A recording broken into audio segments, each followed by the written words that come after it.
Right.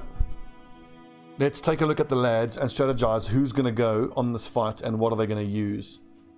Well, strange mushrooms I think we'll give to the shield breakers. Because they're going to be on the back line doing loads of damage, I hope. The ranged lads are going to be useless, so we won't take them along. Enko, the greatsword lad, is fully leveled, but... I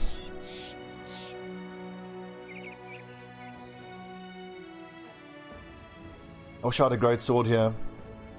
Do we just send him out with the bullhook and just have him do damage from the back line?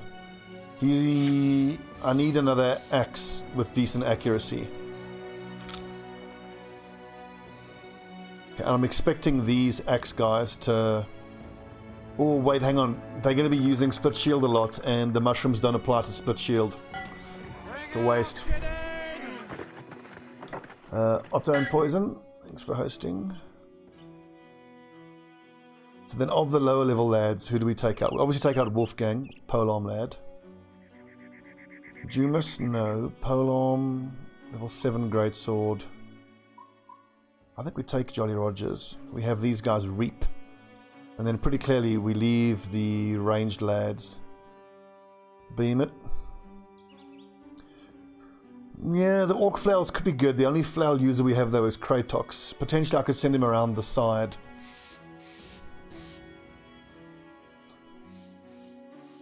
Go like this. He isn't leveled really to use it particularly, and Headhunter, we can try. I mean, we can always reload this. The question is though, can I hold off a plethora of these guys with just these lads in front? I don't see the Catal dagger being what I want to use. I just want to be using the Rondel dagger to go straight through armor, but most likely what we're going to do is these 4 lads on front are just going to maintain shield wall while the back line goes to work. Hence the presence of these two-handed axes. I'm expecting to have to get through axes on the front line. 39 melee defense is not bad on Kratox.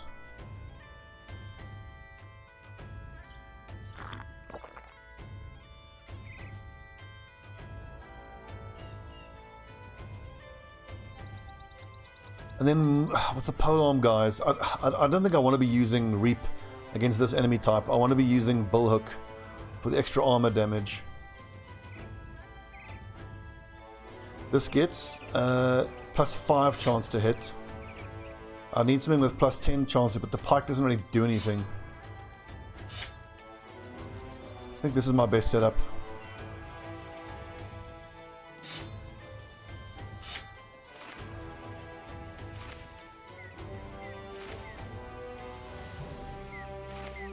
Martin is just going to throw nets in the beginning.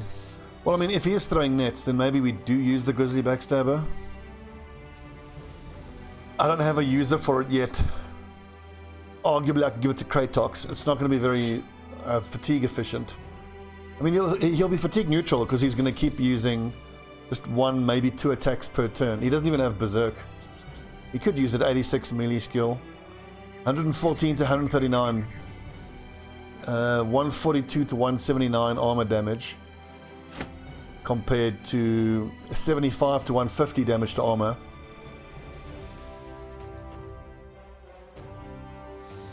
Yeah, you're right. It is going to one-shot those things. Where's my great sword expert? Level 7. There's a level. Here we go. Anko.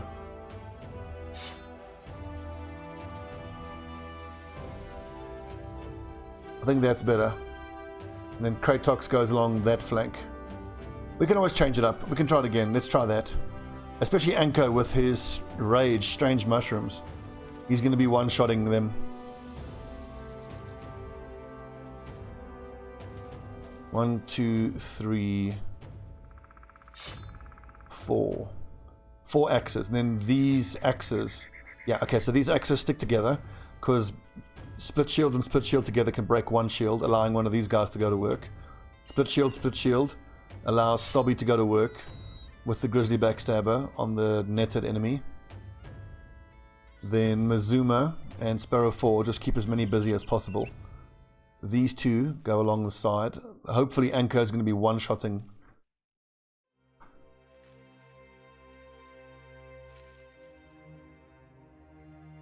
Please don't get sick. If you get sick, oh, fuck's sake. Typical. That's 2 potions and I just got sick.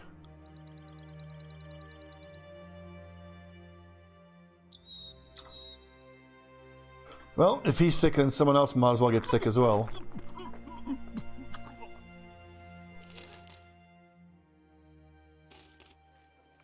Wait, didn't he get sick? No, only Kratox got sick. Interesting. Hopefully he's recovered from his sickness by the time we get there. Yeah. Who cares about what's happening in the religious war? Man, this southern religious war thing has been just a horrible waste of time. I have not wanted to get involved in the slightest.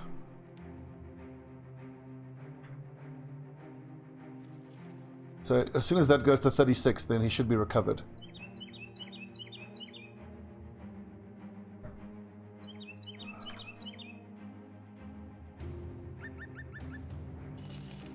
There we go. Nighttime fights shouldn't matter. Mukatra and a plethora of ancient honor guards. How many of them are going to have shields? Very few of them. That really helps. And these ruins help as well. Hold the line. So we got a legendary two-handed cleaver. That's kind of sexy, but we don't have a cleaver user. Not in this build.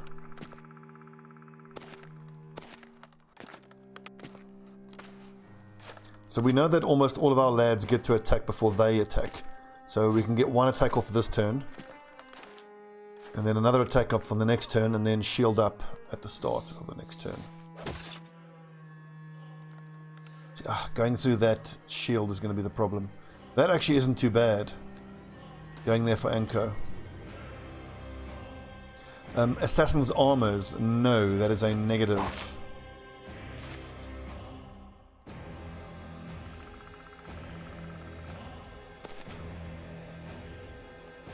Righto, so you two guys go north, break that shield as soon as you can.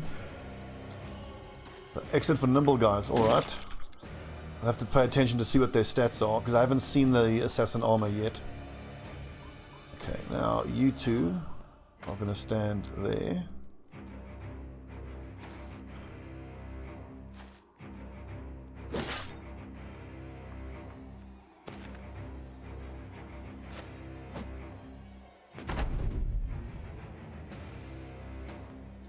If I stepped one step back... Oh yeah, I always forget about that trick.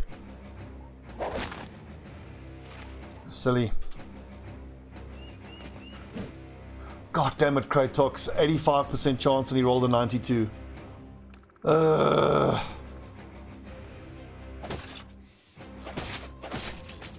much as we love the Catal, it really struggles with armor.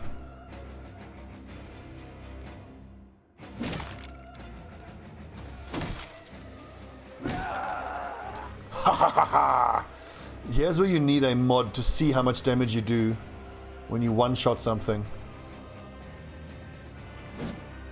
Fuck's sake, 62, miss.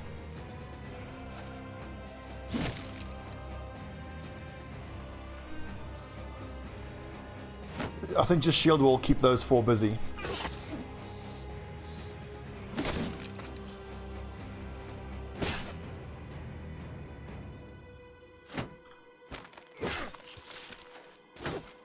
Uh-oh. That's a problem.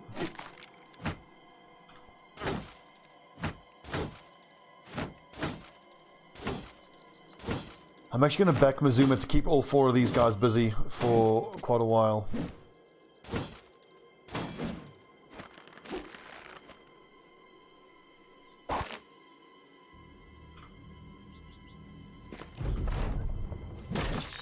Finally, he lands a hit.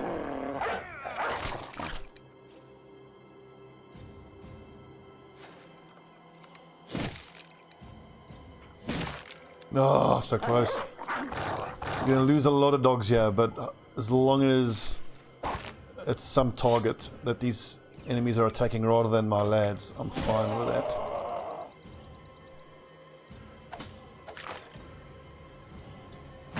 Okay, no armor, so Stobbie just got a shield wall now for the foreseeable future. Yes, Jolly Rogers! No, he missed. 85. He would have one-shot that Ancient Honor Guard.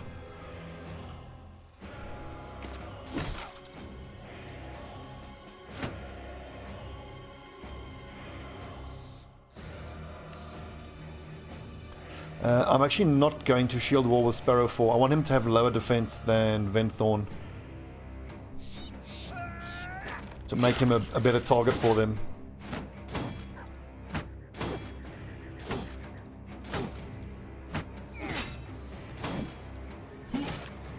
Right, note to self, in these fights I've got to step back on turn 1. Oh.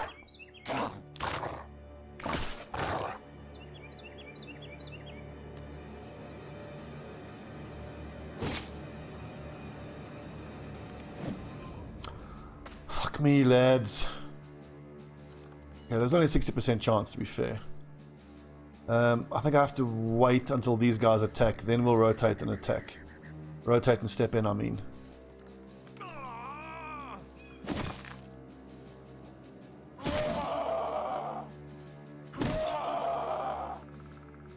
These mushrooms have been amazing. Wait for it. No, the screaming is from my guys who have rage active. They ate mushrooms before the fight. Fucking... Oh, he rolled 100.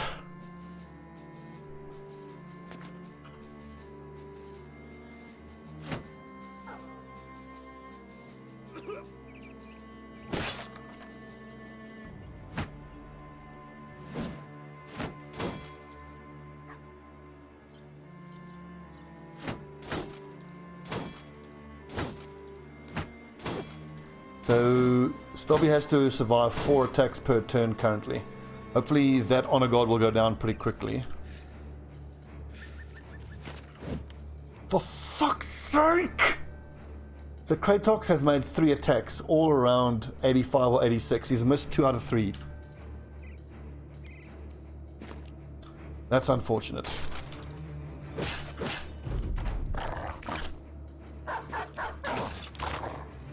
I mean, the Orc Chain is performing nicely, but still.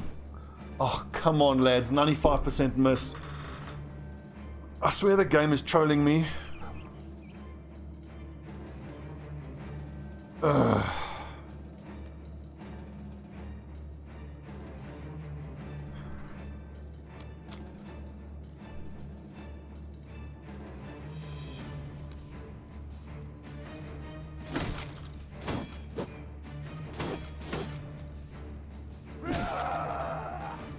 So far, Anchor has been one-shotting everything he's hit. This two-handed mace with rage active is monstrous.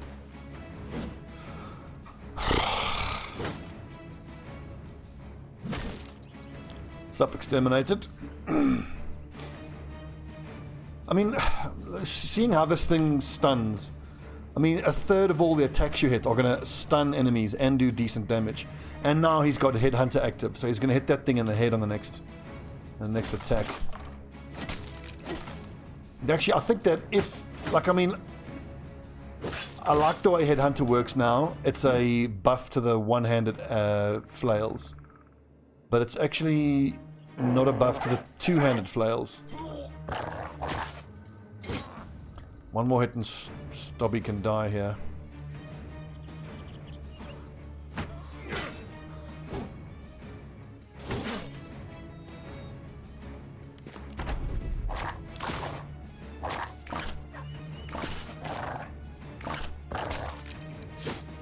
Oh my word, die.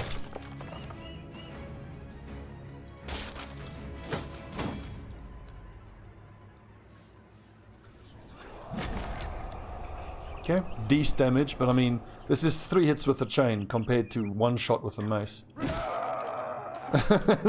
It's just no comparison.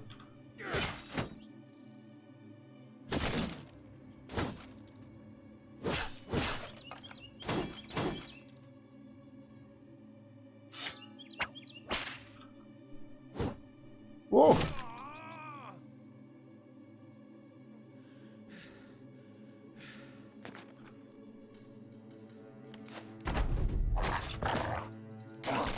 The lads are doing it.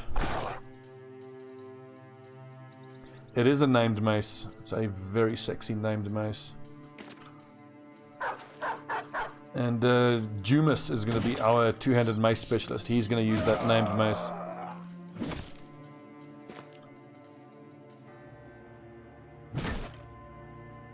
So it took Kratos 3 hits to kill that thing. Whereas Anko just one-shots these honor guards.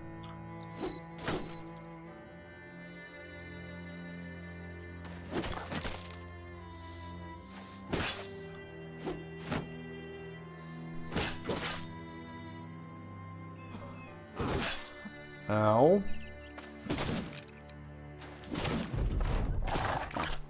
I mean, the Dane axes still do pretty well. But obviously, they're quite good against this enemy type. But you would never take Dane axes specifically for them. In this fight, the best thing about these axes was the shield breaking.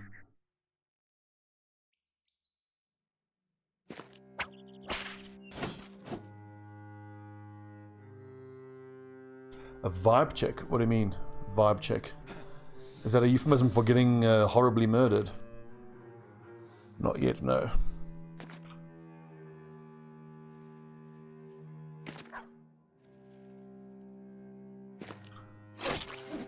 Oh, kill my damn dog! Yeah, the last person who died was Arbus, our two-handed flail user. And I mean, he was destined for retirement anyway. The two-handed flail experiment failed in that it's just not great. Even with an orc flail, it's just meh.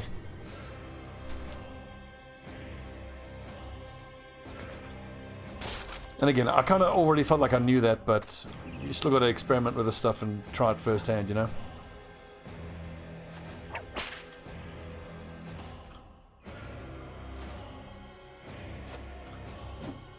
I can't wait to see how much damage Anko has done this fight. It's going to be a lot. I think he got like 4 or 5 kills as well.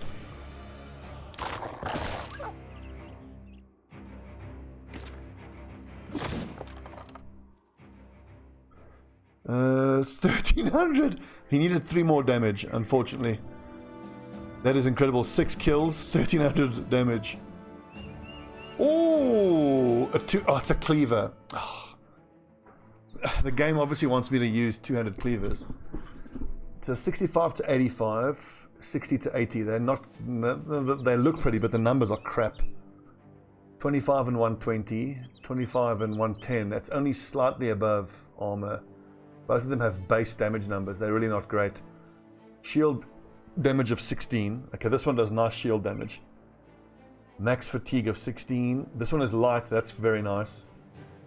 This one's just very light. But 65 to 85.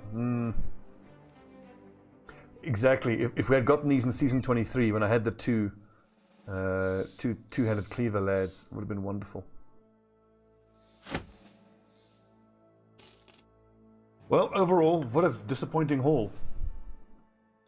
The legendaries I desperately want is pole swords or ranged weapons or Dane axes, because we've got 2, or a legendary greatsword would have been the dream. Oh yeah, we're going to make a fortune out of that. Level 8 greatsword user. Okay, good, that's battle forged for him now. Kratos is going to be retired sooner rather than later. He served his purpose. These guys, these goons that use flail with headhunter and they've got fearsome, as far as doing their job, which is getting the squad set up and farming raiders, he was phenomenal. I absolutely loved this build, and I'll 100% do it again. In my peasant militia, I think I'm going to do these goons again. Either flail mastery or axe mastery, just for the shield breaking. I was very happy with how that performed.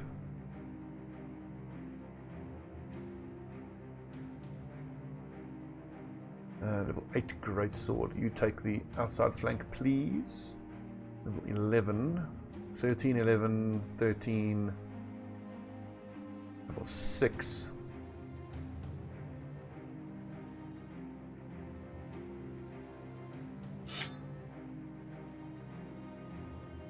Where's your crossbow? There it is.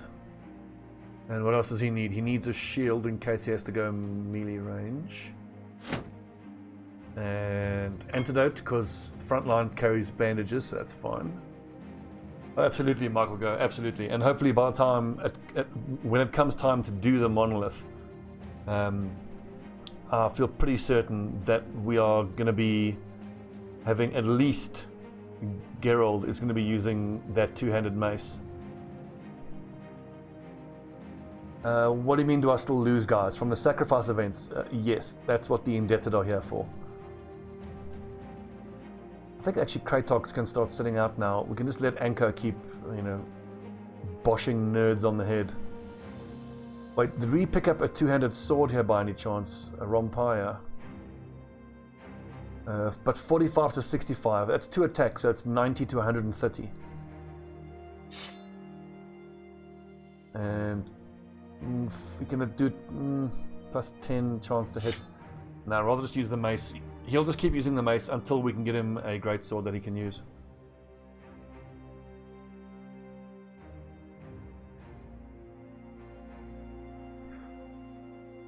Is it time to retire Kratox? I think it might be.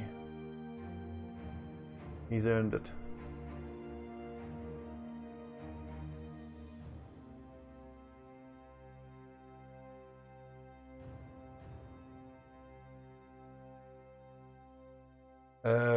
Not Geralt, it's Jumas. Where's Jumas? He's level 6. I think once he hits level 8, he can get the front line. I just want to give him Battle Forged. Between Brawny and Battle Forged. No, we still haven't gotten the big sacrifice. I'm very much hoping it'll be Mizuma or Kratox. That mace was great, wasn't it? It really was great. Also, that fight showed me that when I can find little caves that have berserkers in, it's well worth going to farm them for the mushrooms. You saw the amount of work those mushrooms did.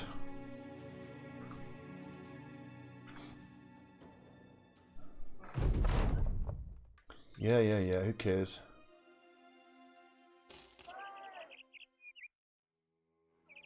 Money-wise... Okay, so we're looking for a frontline replacement lad. I could pay to try him out, but even if he's dumb, I can't afford him, so kind of no point. Oof, 3 stars is nice, but he rolled pretty much minimum, so dreadful. Steinar would need to be dumb, so no. No. A monk, dreadful.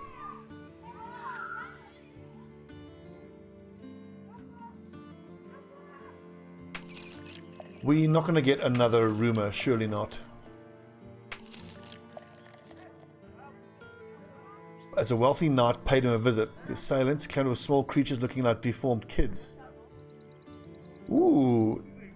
Creatures looking like deformed kids killed the knight and made off in the mountains to the east. That sounds like a tip, actually. Mountains to the east.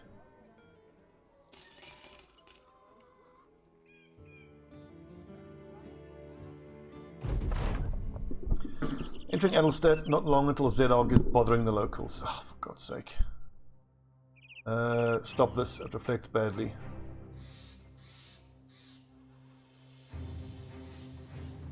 That tip said that it was little, like, deformed kids. That could mean either Nachtzers or goblins.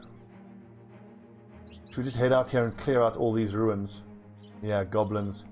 It feels to me like pretty much every time we're doing a big fight or a big ruin, we're getting a legendary.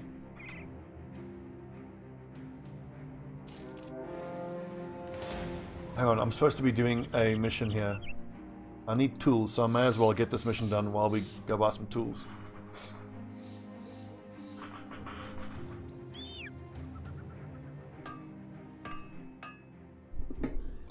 20, 40, 60, 80, 120, 140.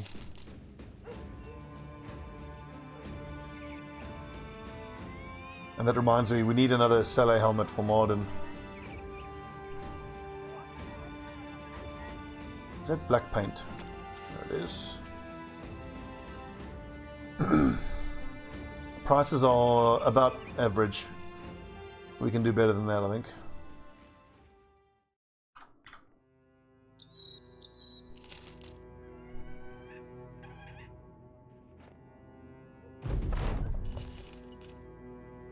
Give me a 3-skull patrol mission. Kill marauding greenskins. We'll take that.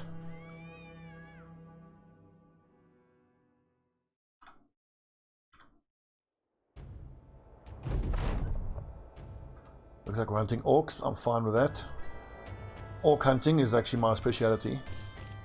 But because it's a marauding mission, I have no problem whatsoever taking this on the road. Getting reinforcements. Wishing now I hadn't blown that net in the previous fight.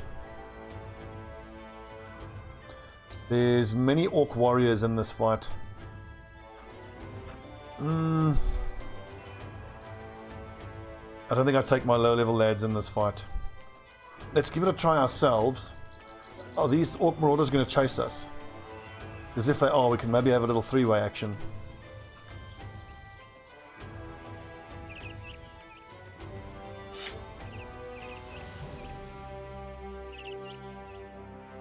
Quick armor check. Is everyone here wearing the correct armor? Pretty much.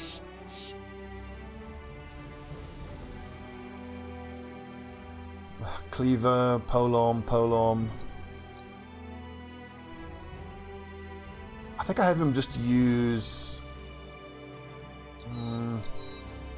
yeah, just the goblin pike. It's whatever.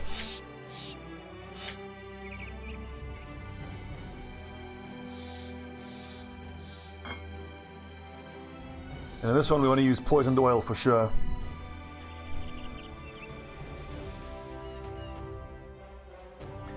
Pre-order for the Mazuma leather sofa, lol. Speaking of leather sofa, I need to do another RimWorld run. I should take a look for some mod lists for RimWorld. Do some RimWorld. Love me a bit of RimWorld.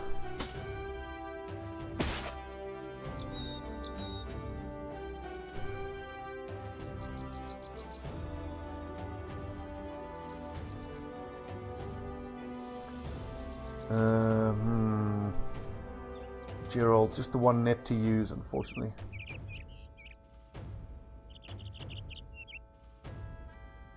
Yo, Frosty, do me a favor, go look in the Discord in my general channel. I posted a link to the clip of my godly RP I landed on Magnus. Twitch is being a little bit funny. On my end, it looks okay. I haven't dropped any frames. I haven't had any issues. A few orc warlords. Okay, this is interesting. So we got ourselves... What have I gotten myself into? Uh-oh.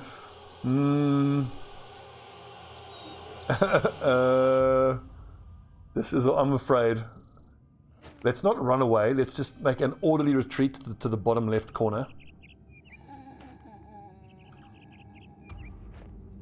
I truly hope that there are some ghosts in this group of undead. Sounds like Noctiers. The ghosts are going to ruin the orcs, which is going to be pretty important for us.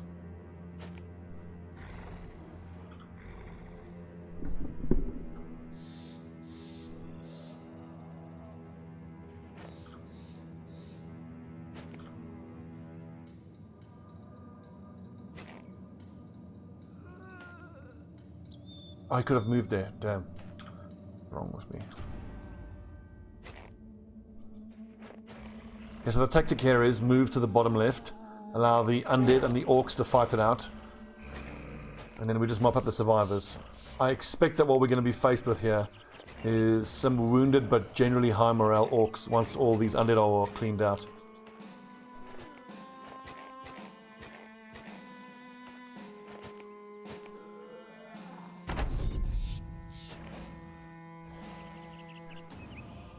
It's kind of cool how there's these walls here that can really help us secure our flanks.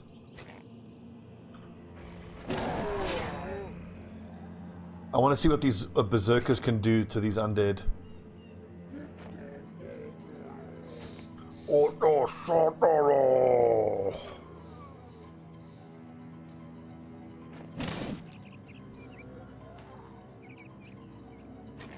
Yeah, can you imagine if these orcs would actually rise up as undead?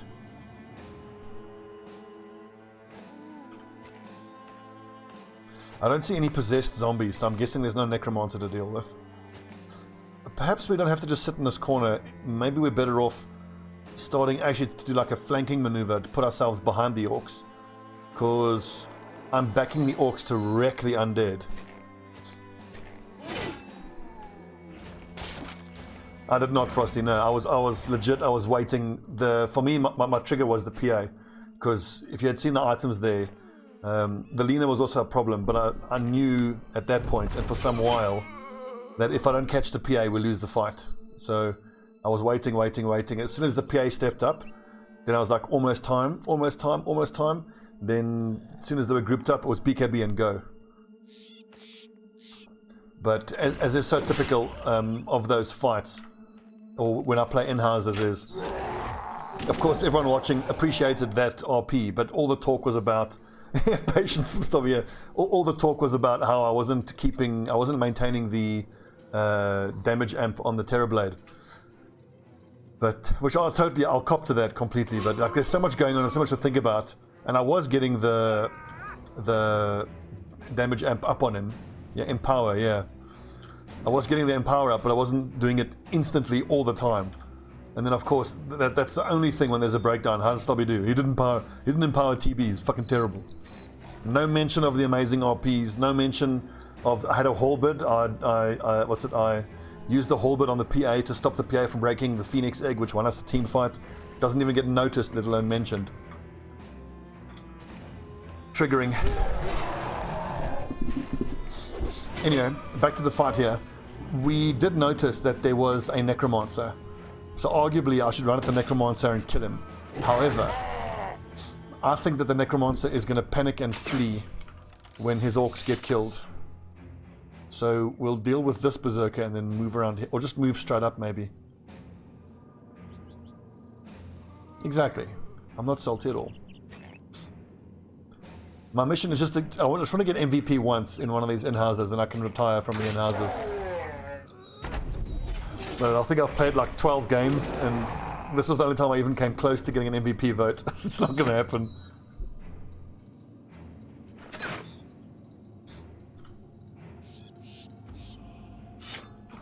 Oh, damn. Stupid.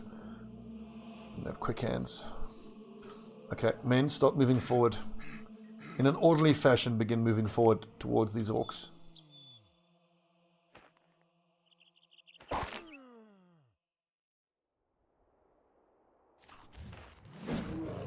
Fuck's sake, 61% only.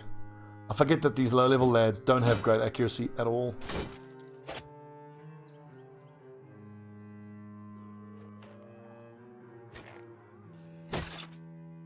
Oh yeah, Malakor. Love a good three. We haven't had a good three-way in a while.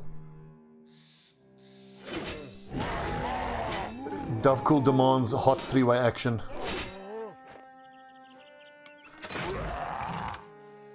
I really hope we get our hands on some mushrooms from these berserkers. Oh yes, indeed they are going to be confident.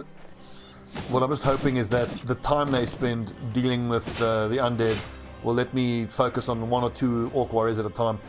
2 necromancers. Now what happens if we go all in on the orcs? It kind of boils down to who do I back? Do I back the orcs or the undead? I think I'll still back the orcs.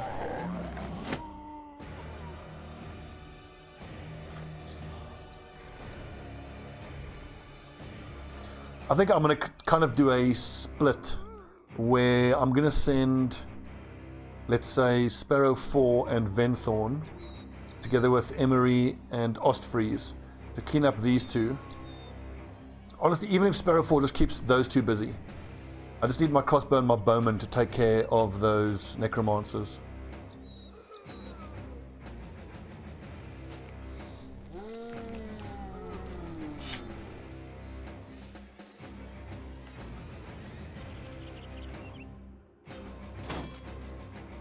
It's a spear and a sword, so I'm not too worried.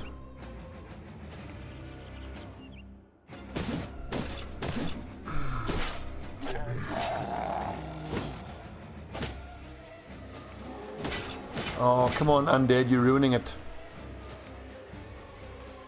This is getting a little spicy now, if I'm honest.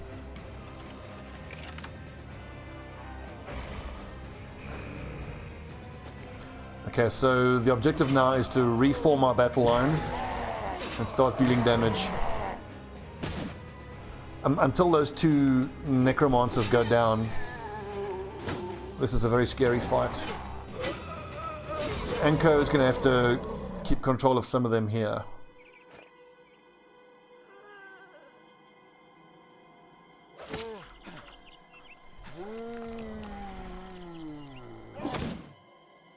Come on, you necromancer fools, what are you doing? Solid dodging there by Pebbles Walrus.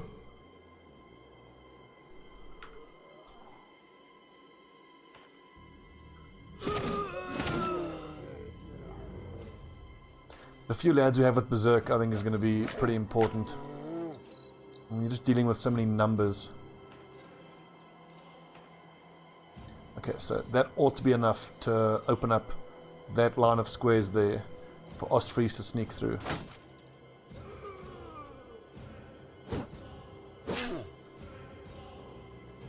I sincerely hope that there aren't going to be zombies standing in front of those necromancers.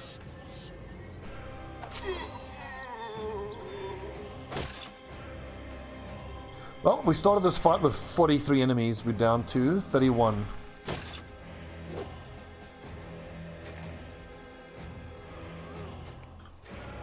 Problem is, it's going to take 2 or 3 turns for my archers to even get in range of those necromancers.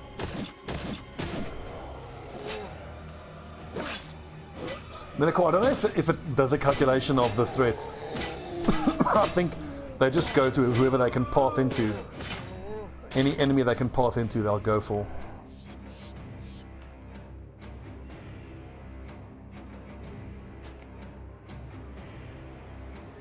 Okay, you lads hold the line here.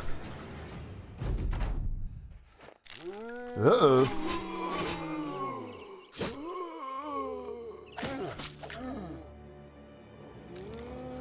So the necromancer's morale is going to start breaking.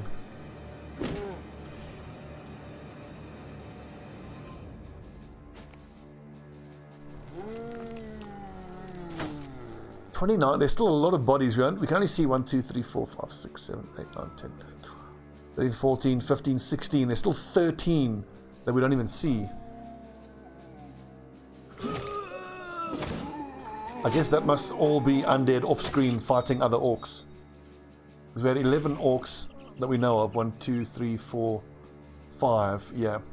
So it'll be 6 orcs fighting the rest of the undead.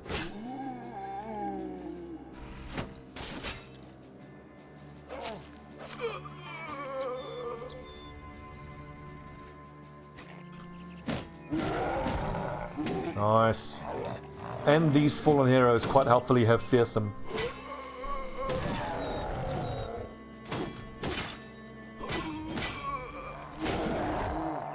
Oof.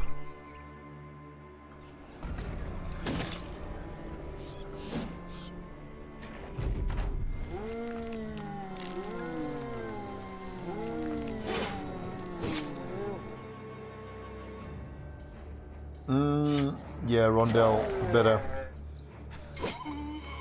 With that amount of armor, the Rondell's the way to go.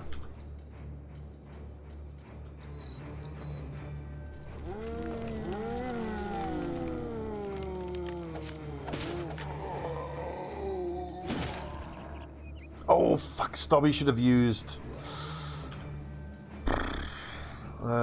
Should have used Indom. Now this Orc Warrior is going to push into our formation here. God, I'm full of mistakes like that these days.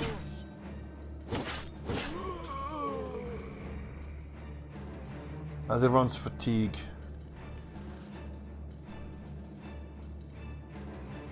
Taunting's not going to do anything.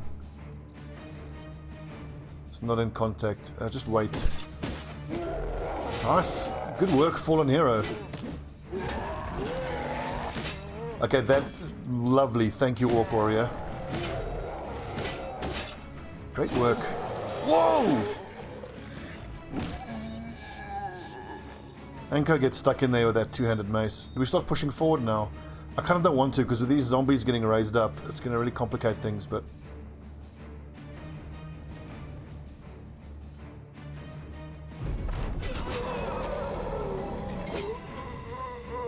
Only 18 left. Wow, a lot of them died this turn.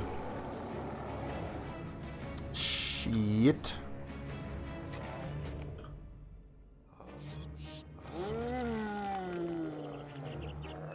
Do we have a falcon we can send up?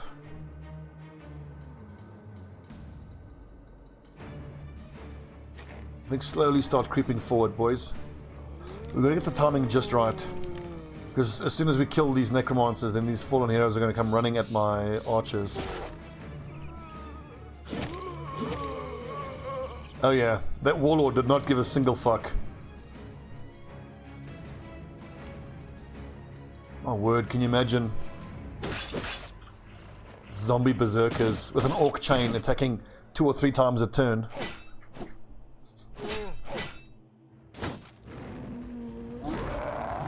Luckily both my ranged guys have fancy feet, so as soon as the necromancers die, they will be able to voluntarily disengage.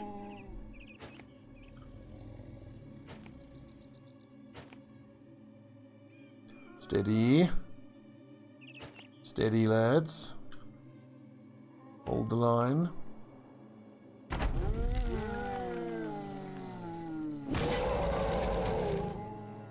Love the old headless fallen heroes still fighting.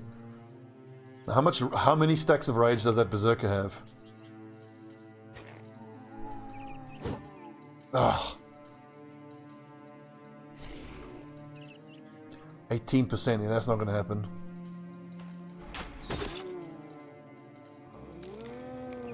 It's pretty much going to be down to Emery to kill those necromancers.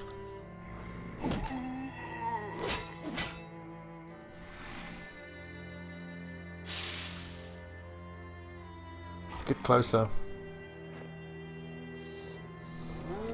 I don't see those fallen heroes coming forward until the necromancers go down. Like, at all.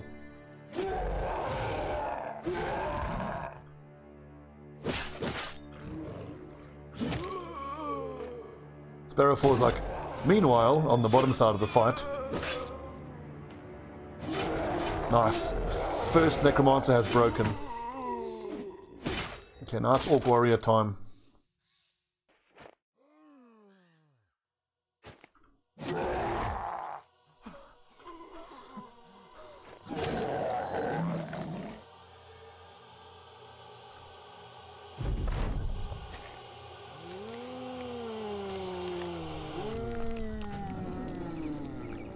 If we don't get a legendary from this fight, I'm going to be annoyed. Just on principle, the amount of enemies we've killed.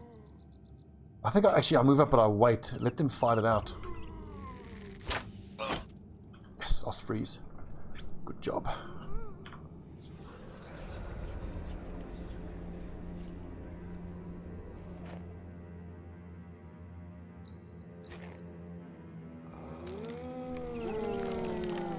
This is one hell of a battle.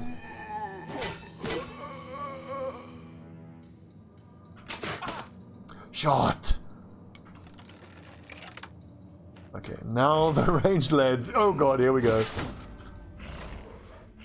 Run away! Yeah, boy. The problem we have is that these necromancers can actually recover their morale. Are there named versions of man-splitters? I don't think there are named versions. I see that he recovered his morale. Fucker.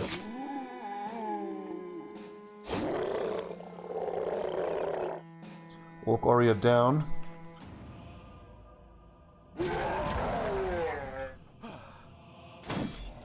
No!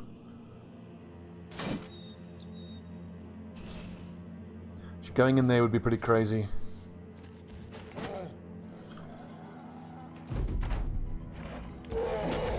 Oh, yes, Orc Berserker, MVP. MVP, that lad.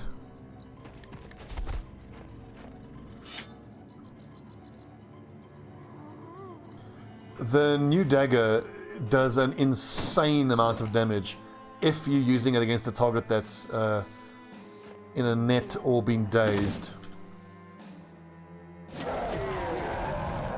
Especially if, like me, you get super lucky and you get a named variant of the Katol. 36 to 54. Look at that. I mean, I'm just trying to imagine the numbers. If I had made Stobbie a dagger specialist duelist, an assassin basically, it would be 36 to 54, increased by 25%. With Killing Frenzy, yes, so 36, 54 by, increased by 50%. And if you have Duelist, if you're attacking a disabled target, you get up to 65% armor pierce.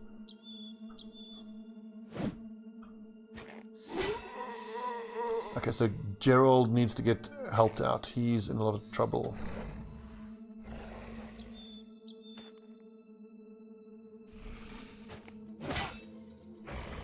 Shit.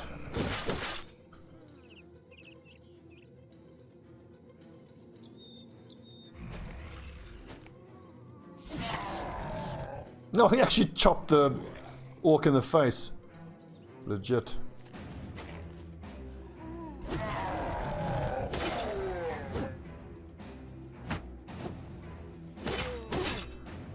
Nice dodging, lads. Oh, he's still taking my poison damage. Legit.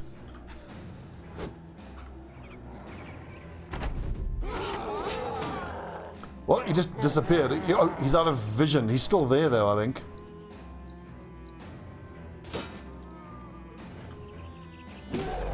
Oh, clutch.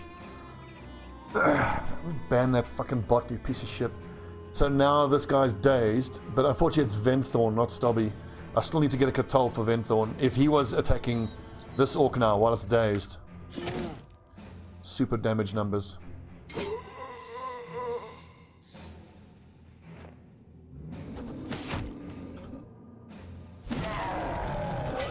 Yes, lads.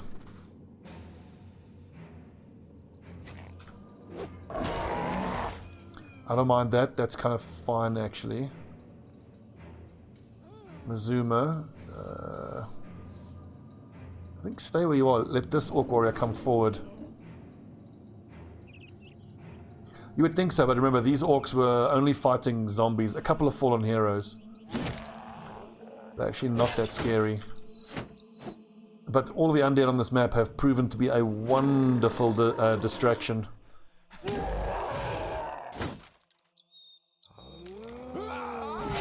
Yes! Oh, that worked out beautifully. So, the one necromancer got killed by this helpful orc berserker. And then that other necromancer, we put one crossbow bolt in him and then he died from poison.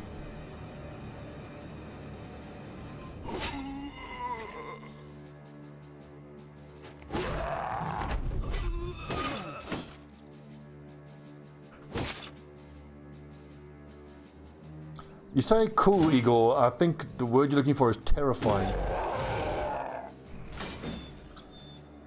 Can you imagine an undead, possessed berserker?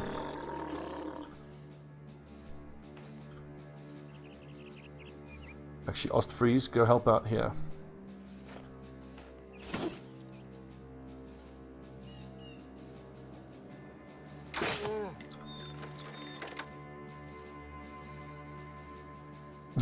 Indeed. These two little necromancers are like little neckbeards. Look at our forces. And then look over the horizon. They're like, is that a lot of orcs? Yep. And the other guy's like, is that a mercenary? Well, shit.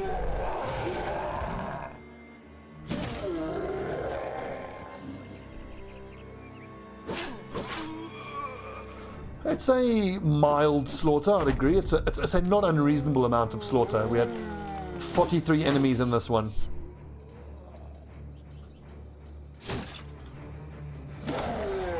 Hopefully we didn't have to fight them. Well, luckily we didn't have to fight them all at once. Ah, man, we're going to see such big things from Jumas with that mace.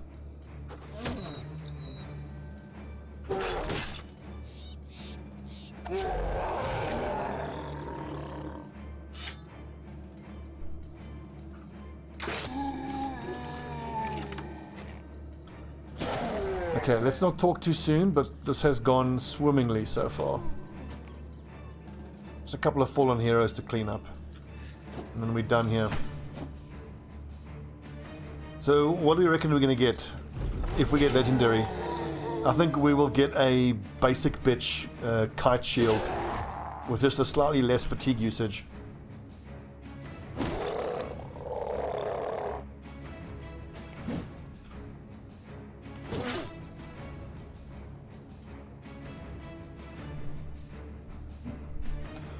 There he is, that Orc Berserker. That Berserker has done work.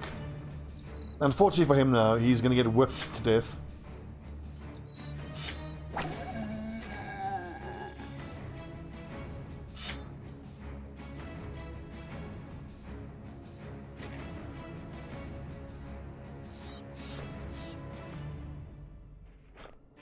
To be fair, the Orc Berserkers are pretty damn tough.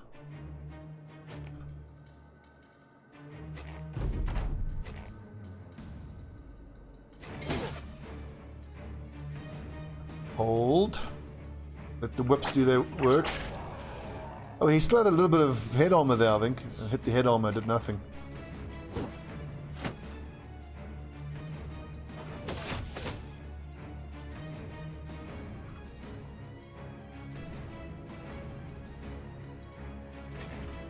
Well, I mean, look, they are still orcs, so I imagine they all rejoice in the slaughter.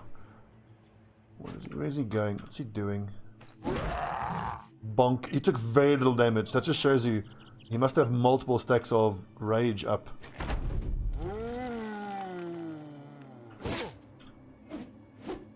Nice dodging.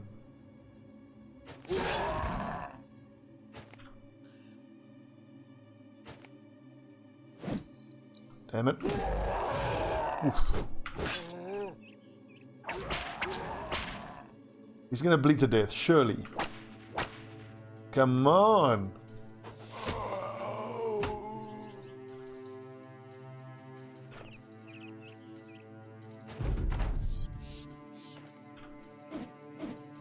He still finally died to bleeding. I swear, man. Like, I feel both ways about whether they should make bleeding affect you at the beginning of your turn or at the end of your turn. I mean, you can make arguments for it both ways. But if it applied at the start of your turn, your guys would die from it so much more. But it would be such a nice buff to weapons that inflict bleeding. It's one of the main reasons I don't really rate Cleaver Mastery. I mean, don't get me wrong, the access to whip efficiency that you get is very nice, but...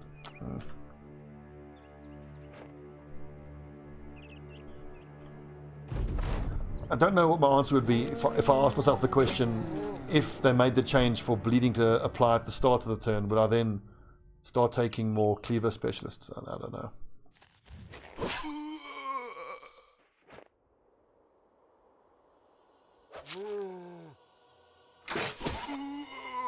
Well fought, men. MVP, you might think Anko with his mace with 1170, but look at the damage that Pebbles Walrus did just with a Dane axe. 2 lads hitting over 1100 damage. 8 kills. Well, Pebbles Walrus is my MVP with 8 kills. What a lad. Not a single legendary was to be had.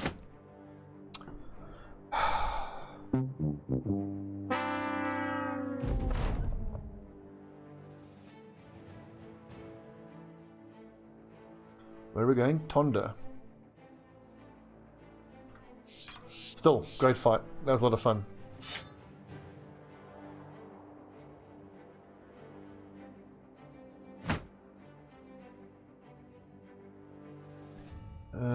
Geralt getting up there in the levels finally. I must say that it's going to be great having 2 dedicated shield breakers, 2 guys who are actually experts in axe usage. My other shield breaker, if I look at the way I've leveled him... Okay, for a second I thought I gave him reach advantage, because then if I gave him reach advantage, he can actually use a great axe. But by going this way, he's meant to stay on the back line, and then the fighting axe and the heater shield and the rotation means he just swaps out one of the front line guys when they're in trouble. Geralt, the shield breaker, heavy armor, extra fatigue there. Level 12 for Emery, that's nice. Actually, no, wait, that ain't right. Like that, I think, is what I want.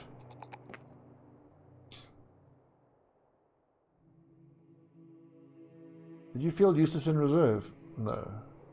Was humiliated. So, Robert, the thing is, it's absolutely, it's a trade-off. You totally do need to be aware that you're increasing that enemy's damage output, but for me, overall, and if you are careful with when you allow those enemies to get their attacks off, I think most of the time it's overall worth it. I mean, there are fights, especially... Ooh, hello. Friso the Brute's Dagger. 20 to 40, so base damage. 32 and 70. Weapon skills build up less fatigue. That's worth buying. The 3 less fatigue is amazing. So if you look at... If we think he's then going to be using puncture, it'll be 12 fatigue per puncture, so 36 fatigue in a turn. Minus 15 is... whatever 36 minus 15 is. Minus 2 for fatigue recovery per turn. It's worth buying. It's such a pity it didn't get increased base damage though.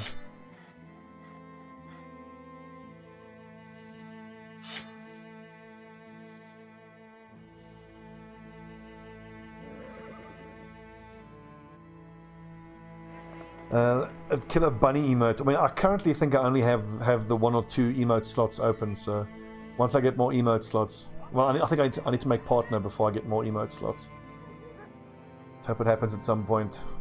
Wait, buying items for more, so let's just check the buy prices. Ooh, no, they are paying horribly badly.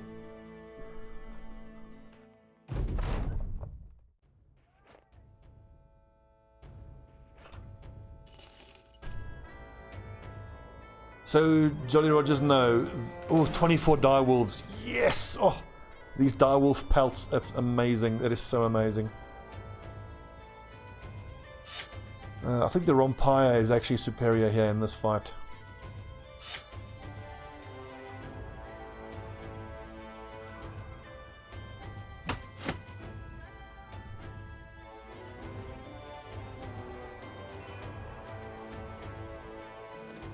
I mean, that is a fuckload of direwolves, though.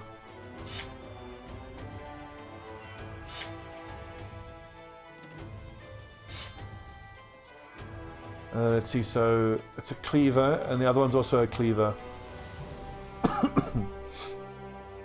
It is, but I mean, typically, as you would expect now, it's giving us legendaries, but they aren't that great. Of the two, this one's clearly better. It's plus 5 more damage. It does less shield damage, but it only weighs minus 9 fatigue, and weapon skills build up minus 2 fatigue. 25 and 110. 25 and 120, so...